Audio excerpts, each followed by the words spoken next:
Hey everybody, this is Tony. And this is Paul. We're coming at you from the Friends for Life podcast, where we discuss the ongoing lives and issues of people with developmental disabilities to spark positive change in the field. And we have a lot of fun doing it.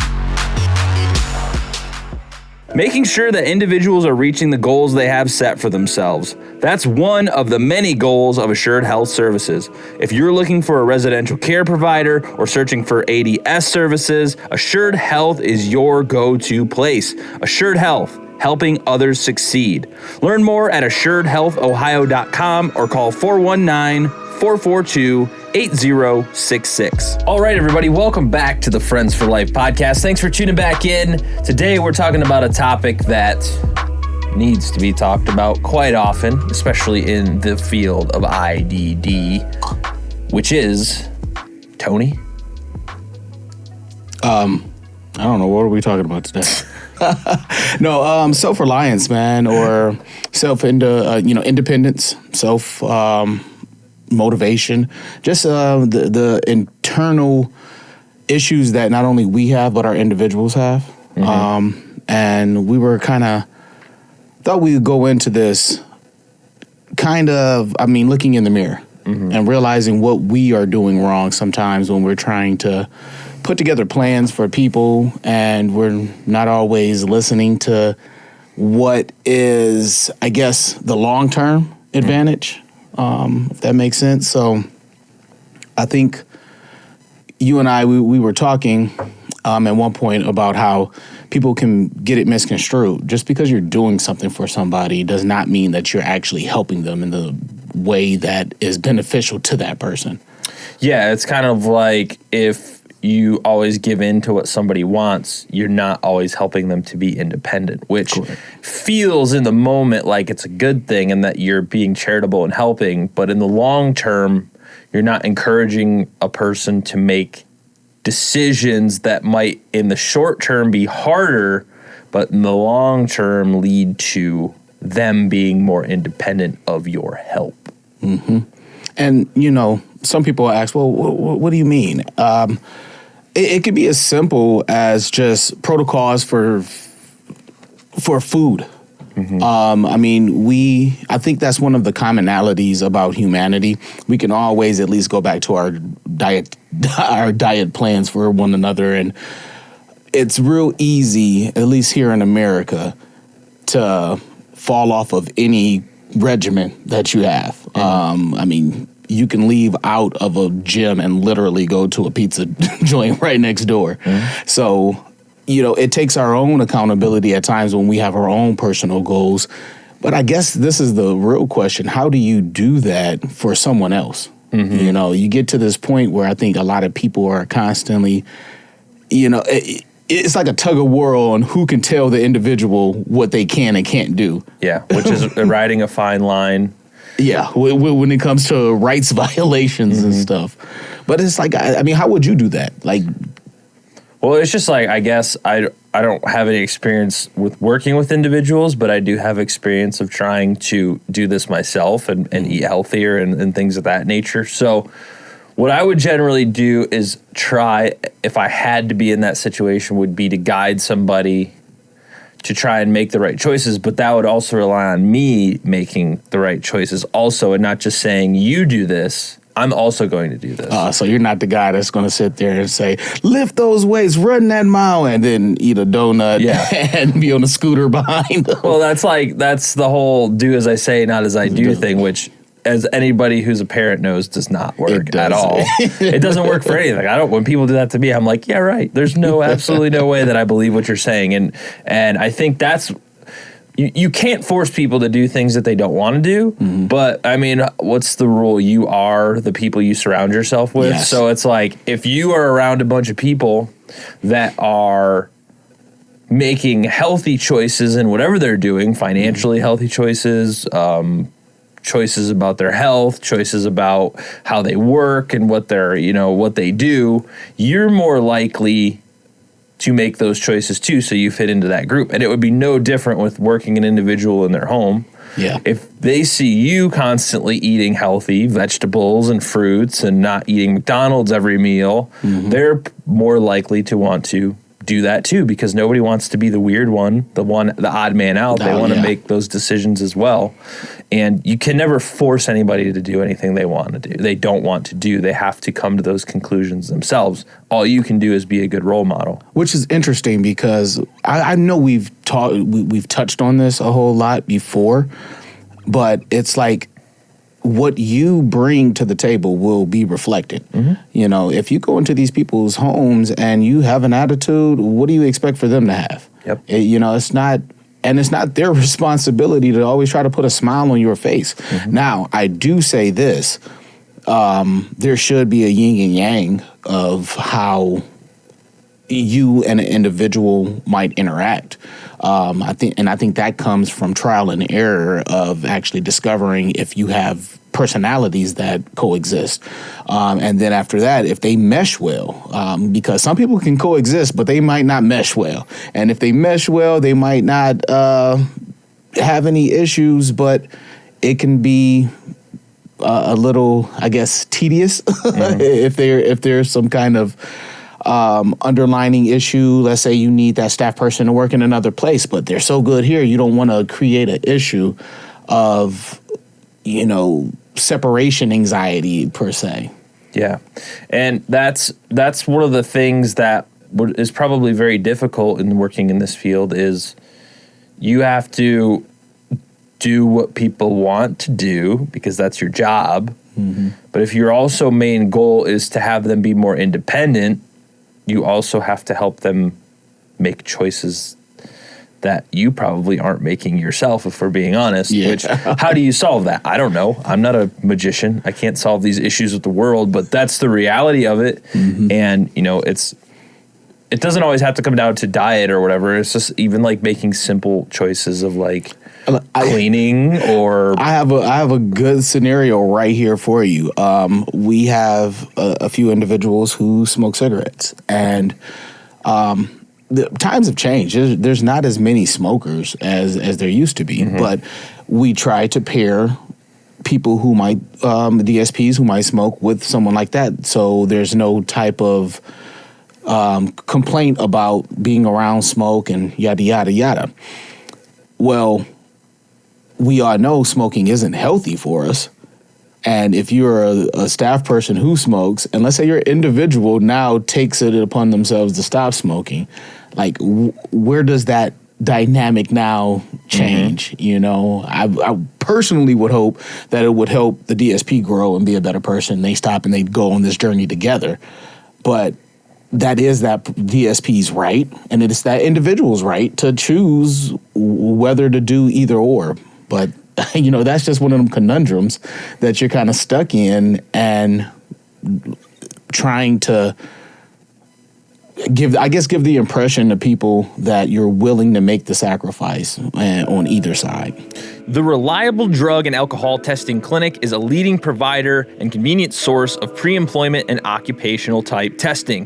Their clinic provides services to a wide range of private businesses, healthcare facilities, and municipal and county courts. Reliable is an independent, locally owned clinic.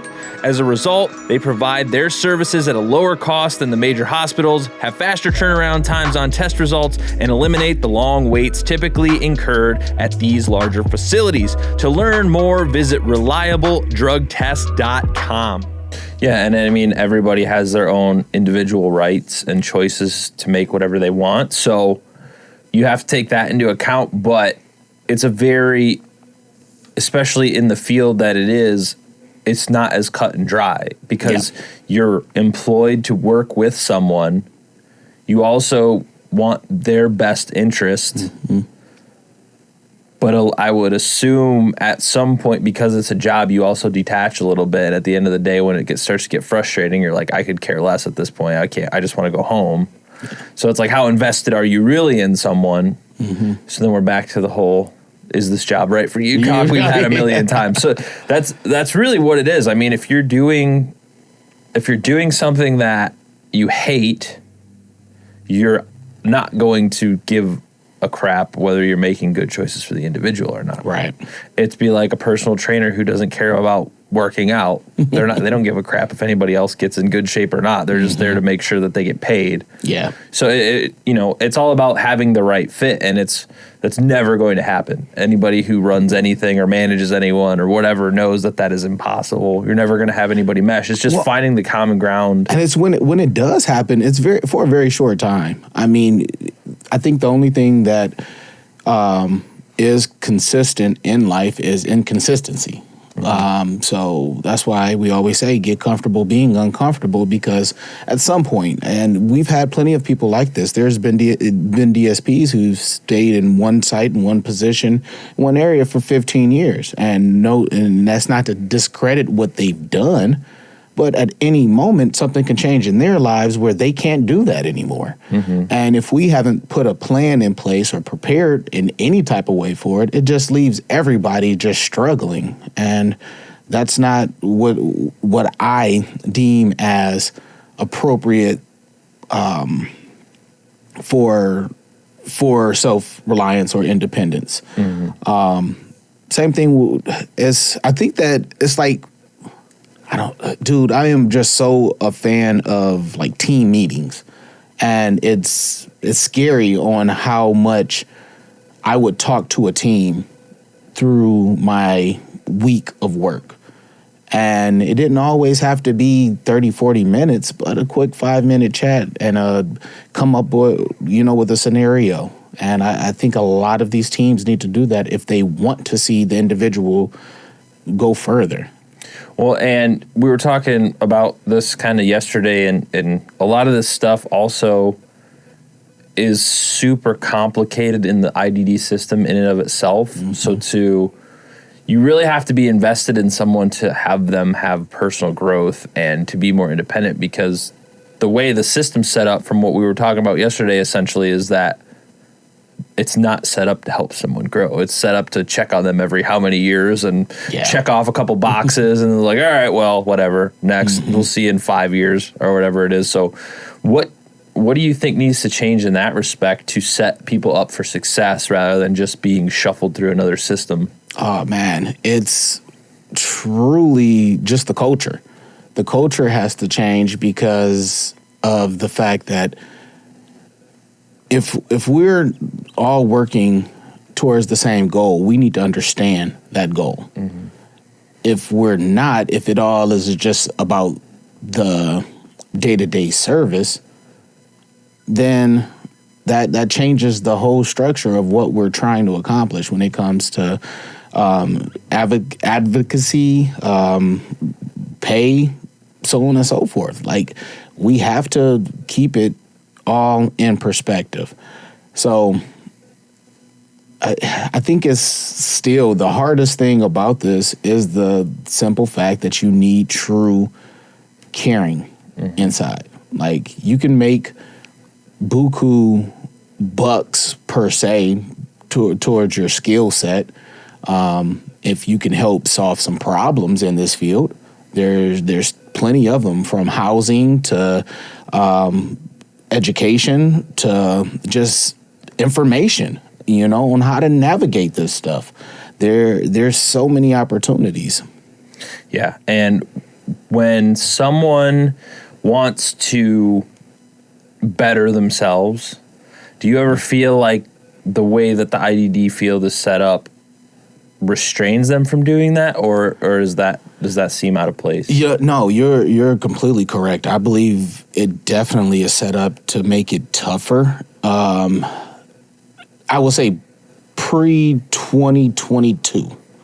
So in the last year, I've seen a few things that look to make it a little easier, but yeah, it's just like even myself. I was told at 20, 21 years old, the only way I was going to be able to get a more advanced position was for me to go to college. And I had to take up social work, and it was not my best moments, when it came to how I learned and at that present moment. So it did stop me from wanting to pursue more of a more of an opportunity where I was at that moment. And even now, I don't want to say it is as bad, because I look around and there are so many people who have started agencies. I do see a few roadblocks that come with the new licensing. And again, I get both sides, because we have had so many agency providers that has created this revolving door of people who were not prepared to service these clients, and they're just bouncing back and forth because everybody wanted to be their own boss and get some money, versus, all right, let's do this, and this is the type of individual we can take in because this is what we're good at. So it's not as bad as it was, as I said, I guess, to answer your question. But there's still some, I think, some fine tuning that needs to be done in some agencies so they can know what they're great at, what they want to be known for.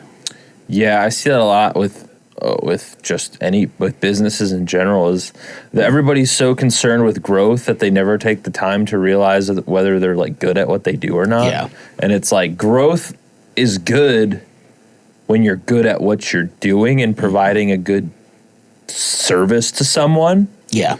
But when you grow for growth's sake and you're expanding without having an understanding of why you're even good at what you're doing, it could, if you don't have the right mentality, set you up for failure in the long run, because you're going to stretch yourself too thin in an industry that's already stretched very thin. Well, and what scares me about when people think growth, because they're always thinking this tick up.